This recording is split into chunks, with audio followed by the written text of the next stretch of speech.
सदन की कार्यवाही के दौरान न्यूज नीति पर आज भी बीजेपी का जोरदार हंगामा जारी रहा। इस पर नाराजगी जाहिर करते हुए सीएम हेमंत सोरेन ने बीजेपी पर लोकसभा को हाईजैक करने का आरोप लगाया।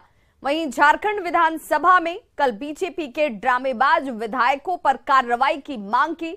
उन्होंने कहा कि जो सवाल उठ रहे हैं उसका रिहर्सल चल रहा है। उन्होंने कहा कि कपड़े फाड़ना और अलग रूप धारण करना ही इन विधायकों का काम है और उन्हें लगता है कि उनके सवालों से सरकार डर जाएगी।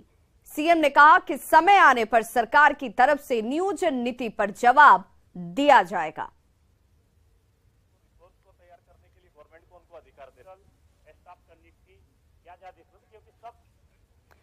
तो सदन की कार्यवाही के दौरान सीएम हेमंत सोरेन ने बीजेपी पर लोकसभा को हाईजैक करने का आरोप लगाया। वहीं झारखंड विधानसभा में कल बीजेपी विधायकों पर ड्रामेबाजी का आरोप लगाते हुए ड्रामेबाजों पर कार्रवाई की उन्होंने मांग की। उन्होंने कहा कि जो सवाल इनकी तरफ से उठ रहे हैं उसका ये रिहर्सल कर रहे हैं।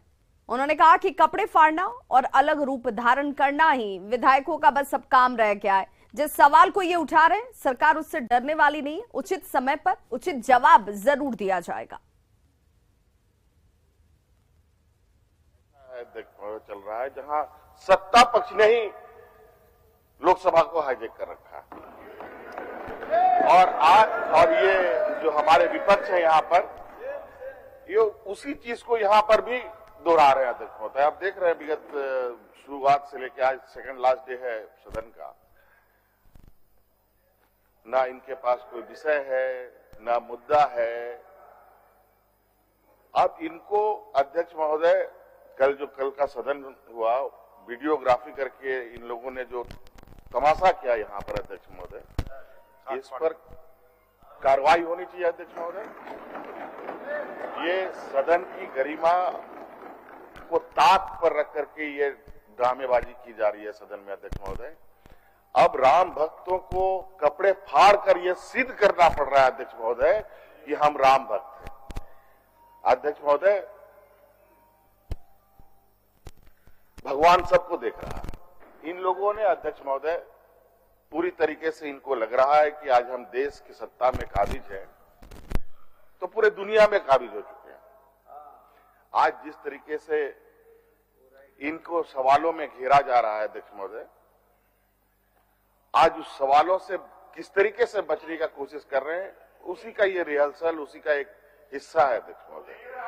और सरकार अध्यक्ष महोदय अपने समय अनुसार अपना कार्य भी करेगी और जवाब भी देगी और इनकी सारी करतूतें पूरा राज देख रहा है अध्यक्ष महोदय। जामताड़ा विधायक इरफान अंसारी आज विधानसभा में गले में माता की चुन्नी लगाकर पहुंचे। उन्होंने रामनवमी को लेकर बीजेपी पर राजनीति करने का आरोप लगाया। न्यूज 18 से बातचीत में इरफान अंसारी ने सीता राम का नारा लगाया, लक्ष्मण का भी जिक्र किया, लेकिन जय श्री राम बोलने से साफ इनकार कर दिया। विधायक इरफान अंसारी से बात की न्यूज 18 संवाददाता संजय कुमार सिन्हा ने। झारखंड विधानसभा में आज इरफान अंसारी बाकायदा चुन्नी पहनकर आए हैं। माता की चुन्नी जो है ये इसको पहनने क्या संदेश देना चाह रहे हैं इरफान जी? देखिए, जिस तरह से भाजपा के विधायकों ने सदन को बाधित किया और जब सदन जो होता है वो हम लोग विकास के मुद्दे को उठाते हैं और क्षेत्र के मुद्दे को लाते हैं, जनता की जो समस्याओं को उठाते हैं और उनका समाधान करते हैं। एक बहुत बड़ा माध्यम है सदन हमारा। लेकिन जब से आप देख लीजिएगा गतिरोध रामनवमी के मुद्दे पर जो कुछ कल सदन में हुआ, आज आप चुन्नी पहन के आए तो क्या सीताराम या जय श्री राम बोलने से आपको परहेज है? बिल्कुल नहीं। क्यों? भाजपा के भगवान राम भाजपा की जागीर है क्या? भगवान राम सबके हैं, हनुमान जी सबके हैं। आप भी बोल सकते हैं? जी मैं बोलता हूँ जय सीताराम, मैं बोलता हूँ। जय श्री राम बोलने से परहेज? मैं सीता का भी सम्मान करता हूँ, लक्ष्मण जी का भी सम्मान करता हूँ, भगवान राम का भी मैं सम्मान करता हूँ। और ये लोग भगवान राम को जय श्री राम करके डराते हैं, ये नहीं चलने दूंगा मैं। भाजपा का क्या हिम्मत दबाव, मतलब अजीब बात करते हैं। क्या कौन है भाजपा?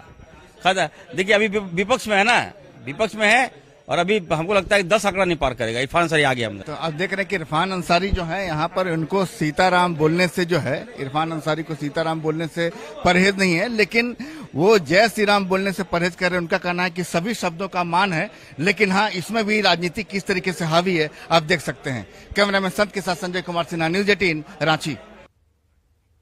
तो रामनवमी में डीजे पर प्रतिबंध पर पूछे गए सवाल पर स्वास्थ्य मंत्री बन्ना गुप्ता ने बीजेपी पर राजनीति करने का आरोप लगाया और अपने राम भक्ति जिस तरह से जाहिर की उसे आप भी सुनिए। मन में राम, रोम रोम में राम, और राम नहीं मिलते ईंट और गारों में, राम मिले हैं निर्धन की आंसू की धारों में, बेबस लाचार गरीब की मदद में राम है। राम मिले हैं निर्धन की आंसू की धारों में, राम मिले हैं वचन निभाती आयु को, राम मिले हैं घायल पड़े जटायु को, राम मिले हैं अंगद के उस पाँव में, राम मिले हैं मर्यादा से जीने में, राम मिले हैं हनुमान के सीने में, राम मिले हैं प्रण हेतु वनवास में, राम मिले हैं केवट के विश्वास में, राम मिले हैं अनसुईया की मानवता में, राम मिले हैं सीता जैसी पावनता में, राम नहीं मिलते मंदिरों के फेरों में, राम मिले हैं सबरी के झूठे बेरों में। मैं भी सौगंध राम की खाता हूँ, मंदिर की कसम उठाता हूँ, मेरा पूरा भारत धर्म स्थान है, मेरा राम तो मेरा हिंदुस्तान है। लेकिन ये भाजपा के लोग ये मानने को तैयार नहीं है। ये लोग राम ने सत्ता छोड़कर वन में जाने का काम किया, उन्होंने त्याग किया, उन्होंने पुरुषार्थ किया। ये सत्ता के लोभ में ये राम का नाम का दुरुपयोग कर रहे हैं। राम ने त्याग किया, राम शांति के प्रेम के लोग थे, माता सबरी का झूठा बेर खाया। ये लोग डंडा मार मार के राम बुलवाते हैं, तो राम तो यहाँ से बोला जाएगा ना। जामताड़ा विधायक इरफान अंसारी ने सदन में बीजेपी विधायक मनीष जायसवाल के लुंगी पहनकर आने पर विरोध जताया है। वहीं उनकी आपत्ति पर स्पीकर ने कहा कि अगर सदन के अनुकूल उनका आचरण नहीं रहा तो वो इसकी जांच जरूर करवाएंगे। मैं कहना चाहता हूं महोदय, कल जिस प्रकार से हजारीबाग विधायक मनीष जायसवाल जी ने जो मेरे बारे में कहा महोदय कि बांग्लादेशी तालिबानी महोदय, निश्चित तौर पर मुझे आहत हुआ है। और मैं कहना चाहता हूं, इस सदन है महोदय, इस सदन की अपनी गरिमा है, इस तरह की हल्की बातें सदन में करना महोदय तो हमें बहुत नागजवार गुजरा है महोदय। आपके माध्यम से मैं संरक्षण चाहता हूं महोदय, और मैं ये कहना चाहता हूं महोदय, कल इन्होंने कपड़ा फाड़ा महोदय, आज लुंगी फाड़े, लुंगी पहन के आए, लुंगी फाड़ेंगे क्या महोदय? यहाँ महिला विधायक है महोदय, महिला स्टाफ है महोदय, क्या समझेगा महोदय, क्या मैसेज जाएगा महोदय? ये क्या एक्शन है सदन का महोदय? मैं आपके माध्यम से संरक्षण चाहता हूं महोदय। तो विधानसभा में कांग्रेस विधायक प्रदीप यादव ने वन अभ्यारण्य की परिधि के तौर पर इको सेंसिटिव जोन 5 किलोमीटर करने पर सवाल उठाए। इस सवाल के जवाब में सीएम हेमंत सोरेन ने कहा कि इस परिधि को कम करने के लिए केंद्र सरकार को लिखा क्या है। उन्होंने भी इस परिधि को पिछली सरकार में 5 किलोमीटर तक तय करने पर नाराजगी जताई। सरकार केवल 2 प्रश्नों का उत्तर देके यह जो 5 किलोमीटर की परिधि राज्य सरकार के अनुशंसा पर ही भारत सरकार का गजट निकला है, यह सबसे अधिक है। देश के किसी भी अभ्यारण्य में 5 किलोमीटर की परिधि नहीं है। सुप्रीम कोर्ट ने 1 से 10 किलोमीटर कहा है, सब लोगों ने 1 किलोमीटर तक किया, इस राज्य ने 5 किलोमीटर कर दिया, रघुवर जी की सरकार ने किया था। अध्यक्ष महोदय, मेरा प्रश्न है कि सरकार अगर सकारात्मक है तो सरकार बताए कि पुनर्समीक्षा करके मान्य शासन इनकी मांग वाजिब है। ये 5 किलोमीटर की जो परिधि है, पहले तो यहाँ शायद 10 किलोमीटर रखने की बात हो रही थी, लेकिन किसी तरीके से 5 किलोमीटर हुआ अध्यक्ष महोदय। लेकिन 5 किलोमीटर भी अध्यक्ष महोदय छोटा मोटा ये नहीं है अध्यक्ष महोदय। और चूंकि यहाँ का ज्योग्राफिकल कंडीशन ही बहुत अपने आप में अलग है, तो इस विषय पर चूंकि आप केंद्र सरकार को भेजा जा चुका है और हम लोगों ने भी ये मंशा बनाया है कि इसकी परिधि घटाई जाए। अब वो मानेगी कि नहीं मानेगी, क्योंकि अभी जो केंद्र और राज्य की जो रिश्ते हैं, इसको लेके जो चर्चा चल रहा है देश में अध्यक्ष महोदय, वो तो सर्वविदित है। लेकिन सरकार ने ये माना है कि ये जो 5 किलोमीटर की परिधि है वो बहुत अधिक है, उसको घटाने का हम लोग प्रयास कर रहे हैं। तो विधानसभा पहुंचे श्रम एवं नियोजन विभाग के मंत्री सत्यानंद भोक्ता ने बेरोजगारी भत्ते के सवाल पर कहा कि सरकार सभी का ख्याल रख रही है। उन्होंने कहा कि सभी बेरोजगारों को बढ़े हुए दर से भुगतान किया जाएगा और इसीलिए एरियर की जरूरत नहीं है। देखिए, 5,000 और 7,000 प्रत्येक वर्ष देना था, तो बहुत कम था। उसमें हम लोग संशोधन किए कि 5,000 7,000 को आजकल मूल राशि नहीं है और माननीय मुख्यमंत्री प्रोत्साहन राशि था, हम लोगों ने उसको योजना को बदल दिया है, मुख्यमंत्री साथी योजना कर दिए हैं और 1,000 रुपये युवाओं को देंगे और 1,500 रुपये युवतियों को देंगे ताकि 12,000 रुपया कम से कम एक महीना का मिले और महिलाओं को 18,000 रुपया मिले। तो अधिक महंगाई को देखते हुए और हम लोग सख्ती से अप्रैल में लागू करेंगे और जो पीछे है वो सब भरपाई हो जाएगा। पिछला बकाया जो 3 साल का है अब तो दुगना हो गया, जो 5,000 था तो उससे 12,000 हो गया, दुगना तो ऐसे ही भरपाई हो जाएगा, 18,000 हो गया ऐसे ही भरपाई हो जाएगा। 2 साल में भरपाई कैसे? 2 साल का भरपाई दुगना हो गया ना, जो 6,000 थे 18,000 मिलेगा, 6-18 हो गया। और बड़ी खबर जामताड़ा से, जहां पर साइबर अपराधी अब लोगों को झांसा देने के लिए मासिक वेतन पर युवाओं की भर्ती कर रहे हैं और उनसे साइबर अपराध करवाया जा रहा है। करमाटांड़ थाना क्षेत्र के कुरवा गांव में साइबर अपराधी जादू मंडल और शिबू मंडल की गिरफ्तारी के बाद ये बड़ा खुलासा सामने है, जिसमें साइबर थाने की टीम ने गिरफ्तार अपराधियों के पास से 3 मोबाइल फोन, 9 सिम कार्ड को जब्त किया। शिबू और जादू 8 से 10 लोगों के उस ग्रुप में शामिल हैं जो 20,000 रुपए महीने पर पप्पू के लिए साइबर अपराध का काम कर रहे थे। गिरोह के मास्टरमाइंड पप्पू के साथ पुलिस अजमल की तलाश में भी जुटी हुई है।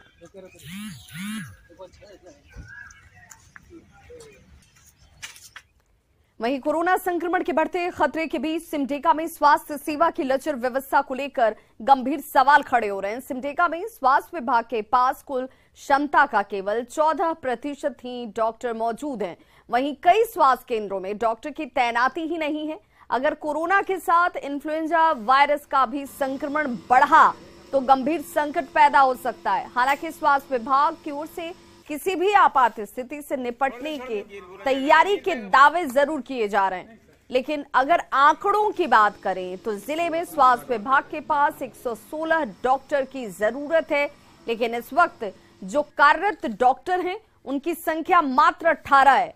खुद जिले के सिविल सर्जन भी ये मानते हैं कि विभाग के पास संसाधन तो पूरे हैं, लेकिन बिना डॉक्टर के ये संसाधन भी बेकार साबित हो रहे हैं। डॉक्टर तो जो है हम लोग, आप लोग भी जब से मैं आया हूँ हमेशा बोलता हूँ कि मेरे यहाँ डॉक्टर का स्वीकृत बल 116 है। उसके अगेंस्ट में अभी जो है हम लोग मात्र 18 डॉक्टर से हम लोग कार्य मतलब चला रहे हैं। हम तो लोग बिना डॉक्टर के कोरोना का जंग कैसे लड़ेगा सिमडेगा? ये तो भविष्य में होगी यहाँ, लेकिन जब तक हम हैं, हमारे जो भी चिकित्सक है उन्हीं, जितना हमारे पास मानव बल है उसी से हमको काम करना है। झारखंड में ईडी की जांच के बाद अब आयकर विभाग ने अपनी जांच शुरू कर दी है। शराब कारोबारी योगेंद्र तिवारी के ठिकानों पर आयकर विभाग की जांच चल रही है। देवघर में डाबर ग्राम स्थित मेहर गार्डन और दुमका स्थित होटल मेहर गार्डन में आयकर की जांच से राजनीतिक गलियारों में हलचल जरूर तेज हो गई है। योगेंद्र तिवारी के साथ कई बड़े राजनेताओं से जो संबंध है वो बताए जा रहे हैं कि योगेंद्र तिवारी के रहे हैं। योगेंद्र तिवारी और उनके बड़े भाई से ईडी की पूछताछ हो चुकी है। आयकर विभाग की जांच के बारे में ज्यादा जानकारी दे रहे हैं न्यूज़ 18 संवाददाता अविनाश कुमार।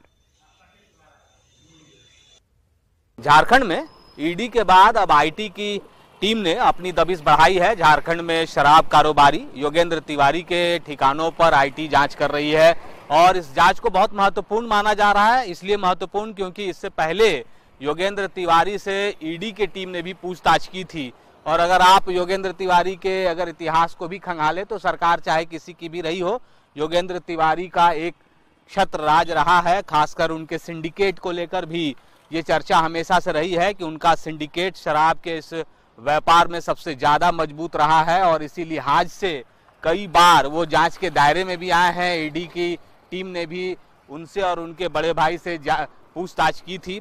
इस वक्त जो जानकारी आ रही है उसके मुताबिक देवघर और दुमका में जो आईटी की टीम ने जांच की है उस जांच में बहुत सारी बातें सामने आ रही हैं। उनके घर से जो दस्तावेज बरामद किए गए हैं, जो जांच पड़ताल के दौरान जो बातें सामने आई हैं उसमें उनके व्यापार को लेकर कई ऐसी जानकारियां आईटी के टीम को मिली हैं जो बहुत ही आश्चर्यजनक हैं और जो छुपाए जा रहे थे योगेंद्र तिवारी के द्वारा या उनके परिवार के द्वारा, या यूं कहें कि जो उनका व्यापार रहा है झारखंड में शराब का, उससे संबंधित व्यापार में जो जानकारियां होनी चाहिए, जो आईटी के पास जो जानकारियां होनी चाहिए, जो आईटी रिटर्न्स होने चाहिए, वो सारी चीजें नहीं थी। और इसको लेकर ये कहा जा रहा है कि इस वक्त राजनीतिक गलियारों में भी योगेंद्र तिवारी के इस रेड के लेकर बहुत सारी चर्चा हो रही है। राजनीतिक गलियारों में उनकी पहुंच रही है, बड़े नेताओं तक उनकी पहुंच रही है, उनके अच्छे संबंध रहे हैं,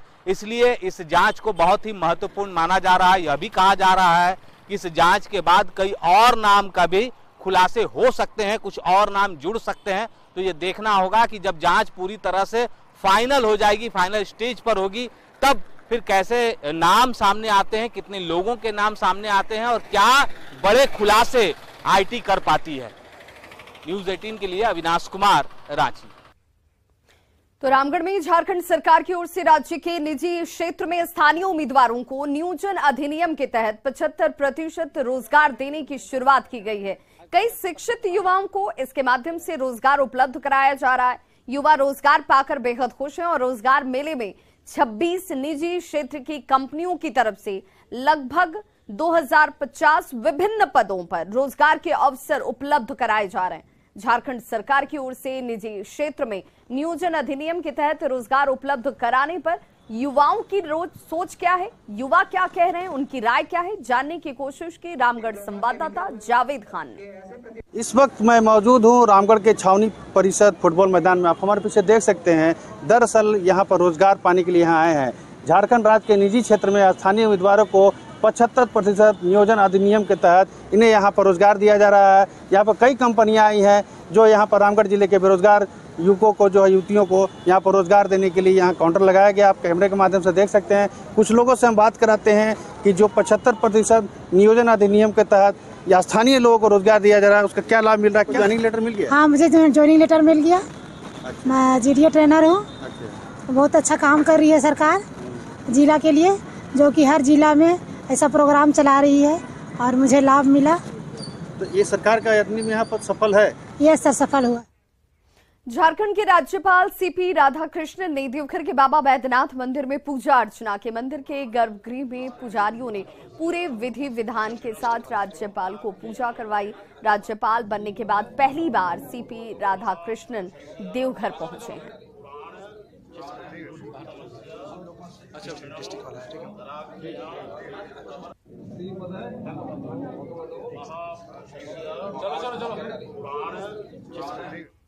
तो इस बुलेटिन में बस इतना ही, लेकिन चलते चलते नजर डालते हैं अब तक के हेडलाइंस पर।